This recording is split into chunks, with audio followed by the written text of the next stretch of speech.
Hello दोस्तों, कैसे हो आप लोग? उम्मीद करता हूँ आप सब अच्छे ही होंगे।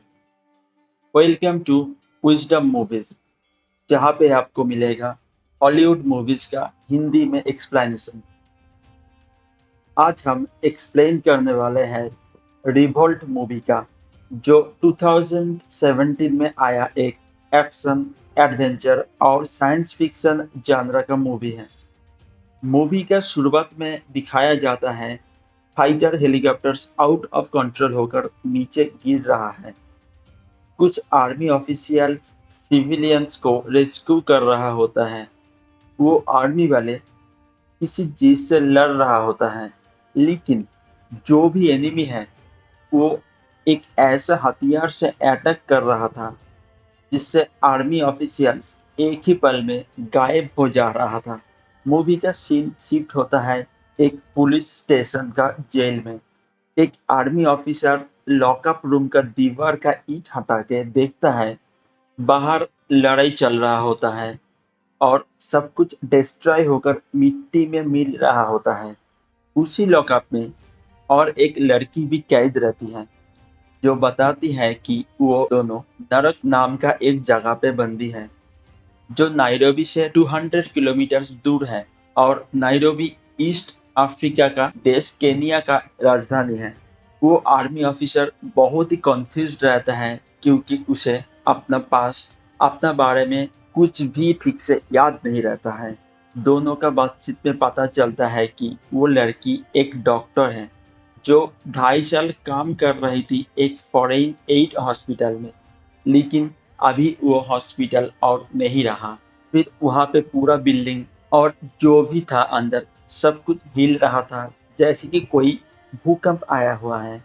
लेडी डॉक्टर से पता चलता है कि अर्थ पे एलियन ने इन्वेड कर दिया। वो ऑफिसर डर से हेल्प हेल्प चिल्लाते रहता है। आवाज सुन के कुछ केनियन गुंडा आ जाता है। As a result of alien invasion, resources का शॉर्टेज बन चुका था। इसीलिए लूटपाट, चोरी, हत्या, ये सब बहुत ही बढ़ चुका था। फाइट्स होता है उन गुंडे और आर्मी ऑफिसर्स के बीच में। अचानक एक एलियन रोबोट आ जाता है, जो उसका हाथ में लगा हुआ इलेक्ट्रिक वेपन से लोगों को गायब कर रहा था। उसका नजर से वो ऑफिसर किसी तरह जान बचा के फिर वो जेल में पहुंचता है, वो लेडी डॉक्टर को हेल्प करने और गुंडों से निपटने के लिए। सारे गुंडों को मार के ये दोनों बाहर आ जाते हैं। वो लेडी डॉक्टर खुद का नाम नादिया बताती है। नादिया बताती है कि केनिया का नॉर्थ में एक यूएस आर्मी बेस है, लेकिन वहां पे जाना नामुमकिन सा है, क्योंकि सारे जगह पे ये एलियन मशीन्स प्रेजेंट है।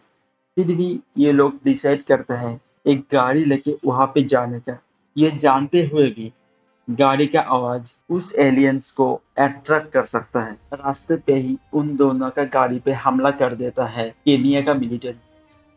जब नेगोशिएशन फेल हो जा रहा था, तब वो केनियन आर्मी का लोग और यूएस सोल्जर के बीच में गन फाइट्स होता है।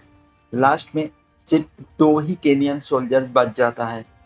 उनसे पूछने के बाद पता चलता है कि उस यूएस सोल्जर का हाथ में जो सिंबल था, वो समहाउ कनेक्टेड था एक रैडार स्टेशन से। वो एक अमेरिकन रैडार स्टेशन होता है, जो हेवीली आर्म्ड एंड गार्डेड रहता है। वहाँ पे एक सैटेलाइट डिश भी होता है, सोल्जर का हाथ में बना हुआ सेम सिंबल के साथ। बहुत लोगों का मानना था कि ये सारे एलियन मशीन शायद अमेरिका ने ही बनाया था, और वो डिश यूज करके ये एलियन मशीन्स को बुलाया गया था, क्योंकि सिर्फ वो अमेरिकन रैडर सिस्टम को छोड़ के बाकी सब कंस्ट्रक्शन दबा हो चुका था। इसीलिए केनियन आर्मी अटैक किया था वो यूएस सोल्जर का गाड़ी को। फिर वो यूएस सोल्जर और नादिया केनियन आर्मी का जीप लेकर निकल पड़ते हैं उधर से उस रैडार सिस्टम का तरफ। रास्ते पे चलते चलते इंसान का आवाज सुन के ये लोग उस आवाज की तरफ पहुंचता है, लेकिन देखता है वो कोई इंसान नहीं, एक टेप रिकॉर्डर चल रहा था। तभी अचानक वहां पे एक केनियन गुंडों का गैंग आ जाता है। वो गैंग नादिया और यूएस सोल्जर को एक गाड़ी के साथ बांध देता है ताकि ये दोनों भाग न सके। एक्चुअली ये दोनों को यूज करने जा रहा था शिकारी का शिकार का रूप में। गैंग का प्लान था जब वो एलियन मशीन आएगा उन दोनों को अटैक करने के लिए, तब उस एलियन मशीन पर ही ये लोग हमला करके डिस्ट्रॉय कर देंगे। लेकिन वहाँ पे बहुत सारे एलियन मिशंस आ जाता है और वो पॉसिबल नहीं हो पाता। यूएस सोल्जर और नादिया किसी तरह भागने में कामयाब रहता है। रास्ते पे उन दोनों का मुलाकात होता है एक घायल कैमरामैन से। उनसे पता चलता है एलियन का एक शिप के बारे में जो लोगों को धरती से खींच लेता है। एलियंस इंसान का द्वारा बना हुआ पावर ग्रिड यूज करता है और उसे डिस्ट्रॉय भी कर देता है। अब नादिया और सोल्जर को कैमरामैन अपना कैमरा दे देता है जिसमें उस यूएस रडार स्टेशन तक का कुछ पिक्चर्स हैं। उसे फॉलो करके इन लोग पहुंच जाते हैं एक गांव में जहां पे एक गाड़ी मिलता है। उस गाड़ी को ड्राइव करके इन लोगों ने जा ही रहा होता है अपना डेस्टिनेशन के ओर। लेकिन अचानक बहुत सारे एलियन मशीन्स या फिर ड्रोन्स इनका पीछा करने लगता है। सामने एक कुटीर में छुप जाता है ये दोनों। लेकिन लोगों को उठाने वाला वो एलियन शिप आ जाता है और सिर्फ नादिया को ही उठा लेता है, लेकिन यूएस सोल्जर्स को छोड़ देता है। घायल यूएस सोल्जर फिर पहुंचता है उस यूएस रडार स्टेशन का डिश तक, लेकिन देखता है वो भी डिस्ट्रॉयड हो चुका था। कोई भी आर्मी ऑफिसर्स भी नहीं होता है उधर। चलते चलते वो पहुंच जाते हैं एक पार्शियली डिस्ट्रॉयड टाउन तक। थकान से बैठ जाता है वो। देखता है कुछ मकड़ी जैसा डिटेक्टिव एलियन मशीन उसे स्कैन करता है, लेकिन कुछ भी हानि पहुंचाए बिना ही चला जाता है। फिर वो बेहोश हो जाता है। होश आने पर वो खुद को एक रेस्क्यू कैंप पे पाते हैं। वहाँ पे ये सोल्जर का मुलाकात होता है कारा और जुमा से। फिर वो सोल्जर को जुमा और कारा रॉड्रिक के पास लेके जाते हैं। रॉड्रिक केनिया का एक आर्मी इंजीनियर होता है जो आर्मी के लिए वेपन सिस्टम पर काम करते हैं। यहाँ पे रॉड्रिक एक ईएमपी सिस्टम बना रहा था जो एक बहुत ही हाई वोल्टेज का एनर्जी प्रोड्यूस कर सकता है। थंडर स्टोर्म में जो थंडर या लाइटनिंग बोल्ट जमीन पर गिरता है आसमान से, उसी का सिमिलर एनर्जी प्रोड्यूस कर सकता है ये ईएमपी। रॉड्रिक का मानना था कि अगर ये ईएमपी वेपन सिस्टम को एलियन शिप का ठीक नीचे रख के उसे यूज किया जाए तो उससे प्रोड्यूस्ड एनर्जी से एलियन शिप डिस्ट्रॉय करना पॉसिबल होगा। फिर यूएस सोल्जर वहां पे कुछ ड्राइंग्स देखता है गौर से। उसमें ये दिखाया जाता है कि कुछ लोगों को वो एलियन रोबोट या ड्रोन्स जान से मरता नहीं है। उसे पकड़ के उसका स्पाइन में एक चिप इम्प्लांट कर देते हैं। ये देखकर सोल्जर को समझ आ जाता है कि वो एलियन रोबोट बाकी इंसान को ट्रैक करने के लिए यूज करता है कुछ इंसान को, क्योंकि चिप इम्प्लांटेड विक्टिम खुद को बचाने के लिए बाकी लोगों का पास तो जरूर आएगा।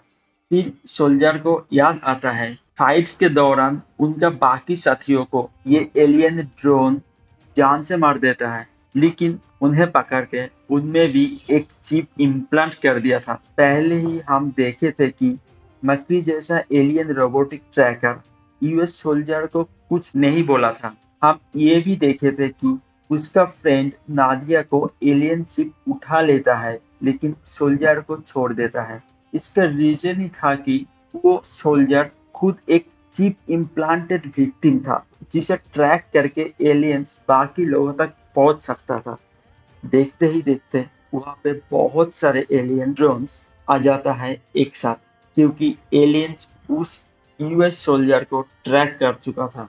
फिर वो रेस्क्यू कैंप में कुछ लोग वो ईएमपी सिस्टम और कुछ बाकी वेपन्स लेके चलते हैं एलियन शिप की ओर। कुछ लोग बाकी लोगों को सेफ पैसेज का व्यवस्था कर रहा था। रास्ते पे ही कुछ ड्रोन्स हमला कर देता है कारा पर। कारा रुक जाती है और ग्रेनेड से खुद का साथ बाकी कुछ रोबोट्स को भी डिस्ट्रॉय कर देती है। ईएमपी सिस्टम को रॉड्रिक ऑन करने ही वाले होते हैं, लेकिन एलियन ड्रोन उस मशीन पे ही हमला कर देता है। अब उस ईएमपी ड्रोन को अपना काम इनिशिएट करने के लिए चाहिए था हाई वोल्टेज इलेक्ट्रिक शॉक। वहाँ पे जो भी लोग था, सब अपना अपना कैपेबिलिटी से हाथ में जो भी मिला, जैसे कि पत्थर, डंडा, उससे प्रहार करने लगे थे उस एलियन ड्रोन को। ड्रोन कंफ्यूज्ड होकर अपना काम ठीक से कर नहीं पाता है। एक ड्रोन मेलफंक्शन का शिकार होकर जमीन पे ही गिर जाता है। उसमें कुछ वोल्टेज का स्पार्क्स हो रहा था। वहीं दूसरे और ईएमपी सिस्टम को भी हाई वोल्टेज स्पार्क चाहिए था इनिशिएट होने के लिए। यूएस सोल्जर अब याद करता है उनका कुछ पुराने पल, जहाँ पे उसका शरीर में हाई वोल्टेज इलेक्ट्रिसिटी का कोई नेगेटिव असर नहीं हुआ था। इसीलिए वो खुद को as a electric circuit use किया और अपना शरीर से उस गिरा हुआ ड्रोन से इलेक्ट्रिक पावर खींचता है ईएमपी मशीन तक।